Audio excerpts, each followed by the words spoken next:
بسم اللہ الرحمن الرحیم۔ میں ایک مسافر ہوں اور آج میں تمہیں ایک ایسا منظر سنانے جا رہا ہوں جو ہر انسان کو ایک دن دیکھنا ہے۔ یہ کوئی کلپنا نہیں بلکہ وہ حقیقت ہے جس کا ذکر قرآن اور حدیث میں بار بار ہوا ہے۔ آج جو میں سنانے جا رہا ہوں وہ کسی اور کی نہیں بلکہ میری اپنی آنکھوں سے دیکھی ہوئی داستان ہے، قیامت کی داستان۔ میں گہری نیند میں تھا، سب کچھ شانت تھا، ایک سکون سا تھا میرے چاروں اور، لیکن اچانک ایک ایسی آواز آئی کہ پورا وجود کانپ اٹھا۔ وہ کوئی عام آواز نہیں تھی، وہ سور تھا جسے سنتے ہی ہر زندہ چیز مر گئی۔ دھرتی کانپنے لگی، آسمان پھٹ گیا، پہاڑ روئی کی طرح اڑنے لگے، سمندر اپنی حدیں توڑ کر شہروں کو نگلنے لگے۔ لوگ ادھر ادھر بھاگ رہے تھے لیکن کسی کو سمجھ نہیں آ رہا تھا کہ کہاں جائیں۔ ماں اپنے بچے کو چھوڑ کر بھاگ رہی تھی، باپ اپنے بیٹے کو پہچاننے سے انکار کر رہا تھا۔ ہر طرف چیخ پکار تھی مگر کوئی مددگار نہیں تھا۔ پھر سب کچھ شانت ہو گیا جیسے ہر چیز ختم ہو چکی ہو۔ پھر اچانک ایک بار پھر سور بجا اور اس بار لوگ قبروں سے نکلنے لگے۔ میں بھی انہی میں تھا۔ مجھے محسوس ہوا کہ میں زندہ ہوں لیکن میں کہاں ہوں یہ سمجھ نہیں آیا۔ میں نے دیکھا زمین پر لاکھوں کروڑوں لوگ جمع ہو رہے ہیں، کوئی ننگا ہے، کوئی ڈرا ہوا ہے، کوئی رو رہا ہے، کوئی تھر تھر کانپ رہا ہے۔ سب کی آنکھوں میں ایک ہی سوال تھا، کیا یہی ہے وہ دن؟ کیا قیامت آ گئی ہے؟ پھر ایک تیز آواز آئی، یہ وہی دن ہے جس کا تم سے وعدہ کیا گیا تھا۔ اب سب کی نظریں آسمان کی اور تھیں، فرشتے اتر رہے تھے روشنی سے چمکتے ہوئے۔ وہ لوگوں کو ایک میدان کی اور لے جا رہے تھے جسے میدان حشر کہتے ہیں۔ وہاں کوئی پیڑ نہیں، کوئی پرچھائی نہیں تھی، صرف ایک لمبا انتظار۔ سورج سر کے بالکل اوپر، لوگ پسینے میں بھیگتے جا رہے تھے، کسی کا پسینہ اس کے ٹخنوں تک، کسی کا گھٹنوں تک اور کسی کا سینے تک، اور کچھ لوگ پسینے میں ڈوبے ہوئے تھے۔ پھر ایک فرشتہ آیا اور میرے ہاتھ میں ایک کتاب رکھی، میرے بائیں ہاتھ میں۔ میری سانسیں تھم گئیں، میرے پیروں تلے زمین کھسک گئی۔ یہ تھا اعمال نامہ، میرے کیے گئے ہر کام کی پوری رپورٹ۔ میں نے کانپتے ہوئے اسے کھولا، اس میں لکھا تھا ہر جھوٹ، ہر برائی، ہر نظر کی حرکت، ہر چھپا ہوا گناہ، سب درج ہوا تھا۔ مجھے لگا میں چلا پڑوں لیکن آواز ہی نہیں نکل رہی تھی۔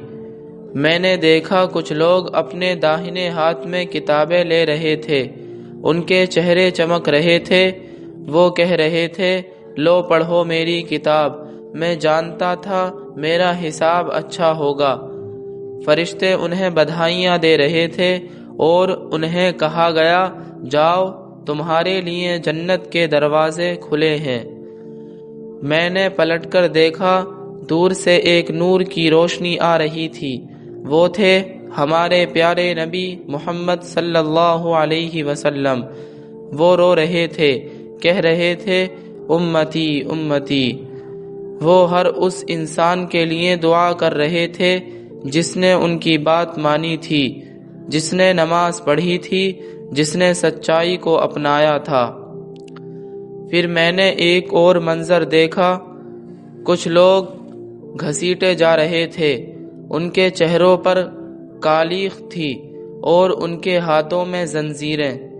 وہ چیخ رہے تھے ہمیں ایک اور موقع دو، ہمیں واپس بھیج دو، ہم سب صحیح کام کریں گے۔ لیکن جواب آیا نہیں، اب لوٹنے کا وقت نہیں، دنیا ختم ہو چکی ہے، اب صرف حساب ہے۔ پھر میں نے دیکھا ایک دروازہ جس کے پیچھے سے آگ کی لپٹیں نکل رہی تھیں، وہاں فرشتے کھڑے تھے، بہت سخت۔ انہوں نے کہا، اسے لے جاؤ۔ یہ تھا وہ انسان جس نے اللہ کو بھلا دیا، اپنی خواہشوں کو خدا بنا لیا۔ اسے جہنم میں ڈال دو۔ اس انسان کی چیخیں گونج اٹھیں، لیکن کوئی سننے والا نہیں تھا۔ میں بری طرح ڈر گیا تھا۔ میں بس یہی سوچ رہا تھا، اب میرا کیا ہوگا؟ مجھے بھی پیش کیا گیا، میرے اعمال دکھائے گئے۔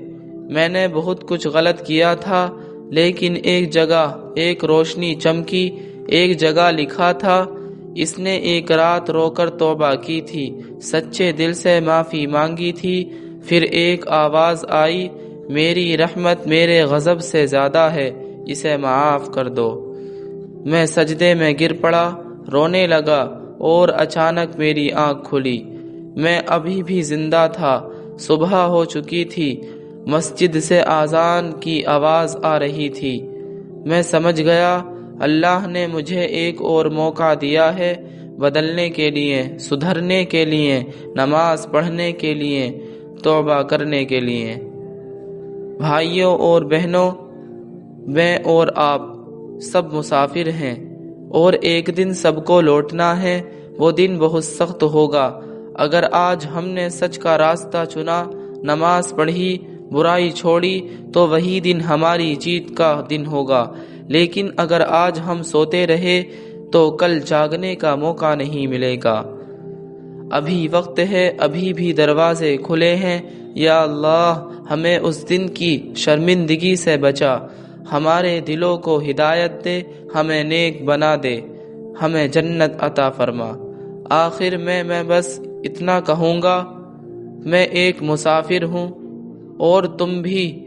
اب تمہیں طے کرنا ہے کہ تمہاری منزل کون سی ہوگی، جنت یا جہنم۔